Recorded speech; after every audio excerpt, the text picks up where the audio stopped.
مومن جتنے میں مومنات بیٹھے ہیں، آج کل آپ نے دیکھا ہے کہ حق بات چھپائی جا رہی ہے، بے شک اور یہ سلسلہ آج سے نہیں بلکہ 1400 سال سے اسی طرح سے چلتا ہے۔ بے شک حق بات ہے۔ حق، میں آپ سے، کیونکہ میں ایک تھوڑی سی بات اس سے پہلے کہہ رہا ہوں کہ تعزیت پیش کرنے کا، پرسہ پیش کرنے کے بہت طریقے ہیں۔ مولوی صاحب خطابت کرتے ہیں، یہ نظم پڑھتے ہیں، یا شعروں سے اپنے دکھ کا اظہار کرتے ہیں، آپ مسیحوں کے تھرو، بھائی لوگوں کے تھرو۔ تو ہر انسان کا نظر عقیدت پیش کرنے کا الگ الگ انداز اور الگ الگ طریقہ ہے، لیکن اگر اہل بیت کے غم میں ہلکی سی بھی آہ نکل جائے، اور سب توجہ کیجیے گا اس پہ، جی ہلکی سی بھی آہ نکل جائے، کیوں ہوا، ہائے کیا ہوا، اتنی سی بات، اور اہل بیت کے دشمنوں پہ ایک اچانک منہ سے نکل جائے لعنت ان پہ، تو باخدا امام کا قول ہے کہ یہی تمہاری نجات کا بہت بڑا سبب بنے گا۔ تو اس میں میں نے کچھ، مجھے پڑھنے کے لیے بولا تو کچھ ہے نہیں، وہ تو سبھی آپ لوگ پڑھتے ہیں، لیکن ہر انسان کا اپنا ایک نظریہ الگ سے ہوتا ہے بے شک کہ ہم اپنے عقیدے کو اپنے امام سے محبت کے کس طرح سے اظہار کریں۔ میں نوحے پڑھتا ہوں کسی کے پڑھے ہوئے، کسی کے آپ الفاظ پڑھتے ہیں، کسی کے نہ کسی سنے ہوئے، لیکن کچھ باتیں ایسی ہوتی ہیں جو ہمارے دل سے خود بخود آتی ہیں، وہی میں آپ کے سامنے پیش کرنے جا رہا ہوں۔ دو چار مصرع ہے، تو جہاں آیا قرآن وہ گھر جلا دیا، جہاں آیا قرآن وہ گھر جلا دیا، تنا فاطمہ پہ جلتا ہوا دروازہ ہی گرا دیا۔ خدا جانے وہ درد کتنا ہی مشکل تھا، خدا جانے وہ درد کتنا ہی مشکل تھا، جس میں مشکل خدا کو بھی رلا دیا۔ تو یہ اس طرح سے میں تھوڑی سی 5 منٹ مولانا صاحب آپ سے لوں گا کہ میرے ذہن میں تو بہت سی باتیں ہیں، تو میں اپنے الفاظ کے تھرو وہ آپ کے باتیں آپ کو پیش کر رہا ہوں، پیش خدمت کر رہا ہوں۔ فاطمہ زہرا، ایام فاطمہ زہرا چل رہے ہیں، ہر طرف سے ایک صدا آ رہی ہے، لیکن آپ دیکھیں 1400 سال سے مولوی صاحب مقصد کیا ہے، آپ پہ یہ خطابت کرتے ہیں کہ 1400 سال سے ہم نے دیکھا کچھ ظلم ہوئے رسول اللہ پہ ہوئے، آپ جانتے ہیں، بہتر جانتے ہیں، بھائی کہاں بیٹھے ہیں یہاں پر، بہت ظلم ہوا، لیکن کچھ لوگوں نے چہرے ڈھکے ہوئے تھے چھپا لیے۔ اس کے بعد ایک بڑا ظلم ہوا فاطمہ زہرا پہ، اس کو بھی چھپانے کی کوشش کی، پھر یہ سلسلہ ہمارے دوسرے امام، پہلے امام تک آیا، ان کے قاتل بھی چھپ گئے، آپ سنتے آ رہے ہیں۔ اس کے بعد یہ سلسلہ آگے بڑھا، جناب حسن تک پہنچا، وہاں بھی قاتل چھپ گئے، پھر فاطمہ، اس سے پہلے فاطمہ زہرا پہ آیا، وہ بھی چھپ گئے، لیکن حسین نے سب قاتلوں کو گھیر کر ان کی نسلوں کے ساتھ بتا دیا کہ یہ لوگ کون ہیں، اسلام کے، اور آج بھی وہ دشمن جو ہیں، اہل بیت کے دشمن ہیں، وہ آج بھی ہمارے سامنے، ہمارے بیچ میں ہی ہیں، ہمارے آس پاس ہیں۔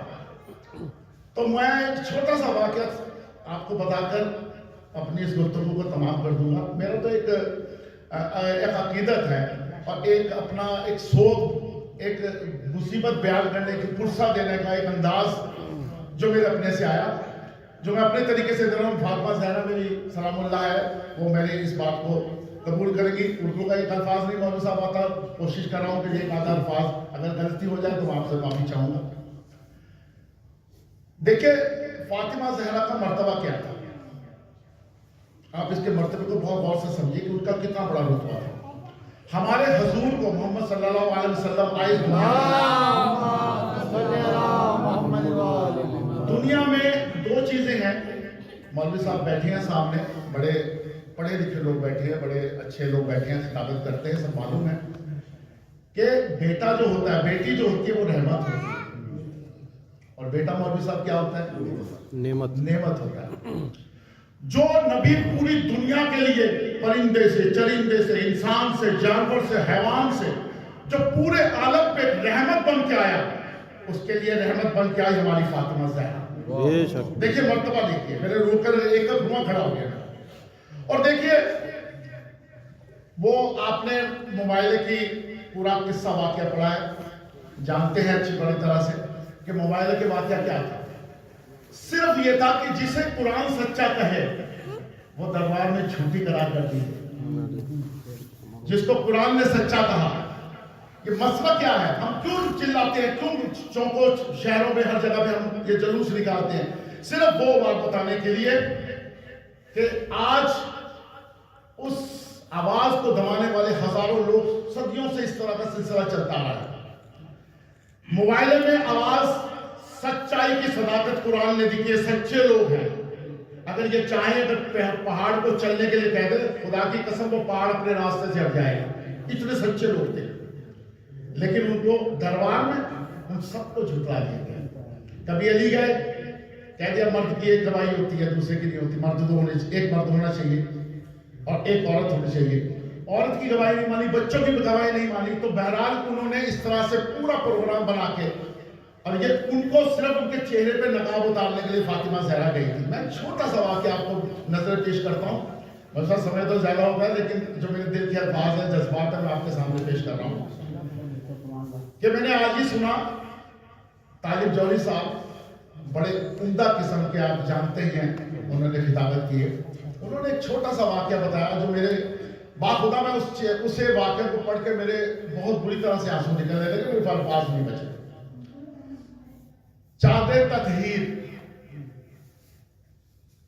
چادر تطہیر انہوں نے بتایا کہ 2 یا 3 بار بکنے کے لیے آئی۔ آپ کو لگے گا کہ کیسی باتیں ممتاز آپ یہاں کر رہے ہیں، لیکن جو میں ان کے وہی میں نقل کر کے آپ کو بتا رہا ہوں جیسا انہوں نے بتایا۔ چادر تطہیر بکنے کے لیے مدینے میں آئی۔ واقعہ کیا تھا کہ ایک بار جناب فاطمہ زہرا کے دربار اس پہ در پہ ایک ساحل آیا، اس نے مانگ کی، فاطمہ زہرا کے گھر میں کچھ نہیں تھا، کچھ بھی نہیں تھا۔ انہوں نے سلمان فارسی باہر بیٹھے تھے، سلمان کو آواز دی، سلمان یہ چادر ہے، اسے باہر کسی کو بھیج کے اس کو کچھ پیسے لا دو تاکہ میں اس کی ضرورت کو پوری کر سکوں۔ سلمان فارسی وہ کہہ رہے میں بیان نہیں کر سکتا کہ میں اس کو کس طرح بیان کرتا۔ فاطمہ زہرا کو غلام تھا، میں بول نہیں سکتا۔ ان کا جو حکم تھا میری سراغوں میں نے وہ چادر تطہیر لی اور لے کے میں بازار کی طرف نکل گیا۔ میں نے کندھے میں رکھی تو لوگ ملتے رہے، چلتا رہا۔ تو جیسے میں ایک دروازے پہ پہنچا، ایک سامنے سے بزرگ نکلا جو یہودی تھا۔ اس نے اس چادر تطہیر کو دیکھ کر، چادر کو دیکھ کر، کالے رنگ کی چادر تھی، دیکھ کر وہ نزدیک آیا۔ اس نے کہا یہ سلمان تم اسے بیچ رہے ہو؟ سلمان نے کہا ہاں جی حضور میں اس کو بیچ رہا ہوں۔ اس نے کہا ذرا کیا قیمت ہے اس کی، کیا ہدیہ ہے اس کا؟ سلمان نے پہلا جو بتایا ہدیہ، وہ کہنے لگا اگر تم اس چادر کو یہی رکھو، میں ایک بار اپنے صحیفے سے پڑھ کر آتا ہوں، پہلے میں ملان کر لوں۔ وہ یہودی تھا، گیا توریت کے کچھ صحیفے پڑھے اور آ کے کہا کہ میں اس چادر کو یہاں نہیں لوں گا، میں اسے مسجد نبی میں بھی جا کر لوں گا۔ تو سلمان فارسی سوچنے لگے کہ بھائی یہاں قیمت دے دو، نہیں، کہنے لگا وہاں دوں گا اس کی قیمت۔ بہرحال وہ چادر لے کے پہنچے، وہ ساتھ ساتھ پہنچ گیا، اس نے صحیفوں میں دیکھا تو چادر وہی تھی، تو وہ وہاں خاموش رہا۔ لیکن مسلمانوں کے مذہب میں جا کے اس نے کہا کہ میں نے پرانی کتابوں میں صحیفوں میں پڑھا ہے کہ آخری نبی کی بیٹی اس چادر کو بیچنے کے لیے آئے گی، تو میں نے یہ چادر لی اور میں اسے خرید لی۔ تو سلمان فارسی نے کہا کہ بھائی اب لے لو۔ کہنے لگا جب تو میں یہودی تھا لیکن آج میں مسلمان ہوں، میں اس چادر کو میری جرأت نہیں میں ہاتھ لگا سکوں، لیکن افسوس کہ کس طرح سے کربلا میں اس چادر کو لوٹا گیا۔ آپ کے سامنے ہے، بس آپ کی ہائے نکلی، میری محنت پوری ہو گئی۔ اب اسی چادر کو آگے لے کے چلتے ہیں، وہ بتاتے ہیں، بیان کرتے ہیں کہ بنی ہاشم کی عورتیں کالی چادر پہنا کرتی تھیں۔ کبھی انہوں نے دوسری کی پہچان تھی بنی ہاشم کی عورتوں، کہنے لگا بنی ہاشم کی چادر تھی اب یہ واقعہ دھیرے دھیرے منظر کی چادر کا کیا واقعہ کیا تھا وہ آگے تک پہنچ گیا. چادر کہاں سے وہاں پہنچ گئی کربلا میں. تو جب کربلا میں علی اکبر کا جنازہ آیا تو ایک عورت لال رنگ کی سرخ چادر میں نکلی. وہ کہنے لگا جو سامنے دشمن اہل بیت تھے وہ کہنے لگا آج تو بنی ہاشم کی تو ہمیشہ کالی چادروں میں نکلتی ہیں. دیکھا ہے کہ کالی چادر اٹھنے سے سنا ہے میں نے کہ لال چادر کون سی ہے. کہنے لگے یہ علی اکبر کے خون میں ڈوبی ہوئی چادر ہے جو سرخ ہو چکی. تو میں یہ بتانا چاہتا ہوں پھر دوسری بات آخری بس آپ کی بات اپنی تمام کرتا ہوں. مولوی صاحب یہ تھوڑی سی بس ایک منٹ کی آپ کو زحمت اور ہے کہ کربلا میں جو ہوا ظلم اور جو فاطمہ زہرا کے ساتھ جو ظلم ہوا وہ آخری اب میں ان کا سب سے پہلے ہم نے علماء کرام سے سنا کہ سب سے کیس جو پہلے ہوگا ان کا ہوگا, ان کا پیش کیا جائے گا. اب آپ سوچئے آپ نے سنا ہوگا بڑے بزرگوں سے میں نے بھی سنا ہے, میں ہمیشہ خطابت سنتا ہوں کہ جب فاطمہ زہرا سامنے سے آتی تھی حضور ان کے استقبال کے کھڑے ہو جاتے تھے. تو اب یہ منظر کو نوٹ کر لیجئے, حضور کبھی بیٹھے نہیں رہے, جیسے فاطمہ زہرا ہوئی ہمیشہ ان کے استقبال میں کھڑے ہو جاتے تھے آگے. اب اسی منظر کو نیاز میں رکھیے کہ وہاں اللہ کی کرسی لگی ہوئی روز حشر میں کرسی پہ, اور تمام 1,24,000 نبی کرسیوں پہ بیٹھے ہوں گے اور ہمارے جیسے گناہگار ہاتھ باندھے ہوئے سامنے کھڑے ہوں گے. ہمارے مقدموں کو سنا نہیں جائے گا, پہلے جناب فاطمہ کا مقدمہ پیش ہوگا. جیسے میری ہماری ماں ہم کہہ سکتے ہیں کیونکہ ہم ان کے اولاد سے ہیں, جب وہ سامنے سے آئیں گی تو نبی ان کو دیکھ کے کھڑے ہوں گے, اور جب نبی کھڑے ہوں گے تو ظاہر سی بات ہے کہ 1,24,000 نبی کے اس کے استقبال میں کھڑے ہو جائیں گے. یہ مرتبہ میری فاطمہ زہرا کا, ہماری ماں کا, یہ فاطمہ زہرا کا ہے. ان کو ستایا. ابھی میں ایک ڈاکٹر کا پڑھ کے بیٹھ پہ بیٹھتا پڑھتا رہا, جب آپ کی کبھی پسلی میں درد ہوتا ہے, ٹھک جاتی ہے ایکسیڈنٹ میں, خدا کی قسم سانس نہیں آتا, سانس نہیں آتا.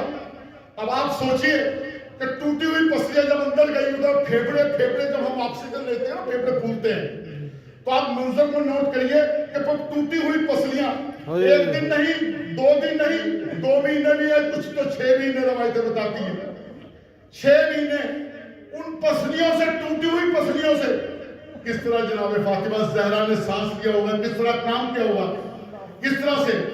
تو میں اسی میں نظر عقیدت پیش کرتا ہوں, پروردگار آپ جتنے بھی آئے آپ کی سب عبادت کو قبول فرمائے, اور ہمارا چھوٹا سی خطابت کو میرا پروردگار فاطمہ زہرا کے صدقے سے قبول فرمائے.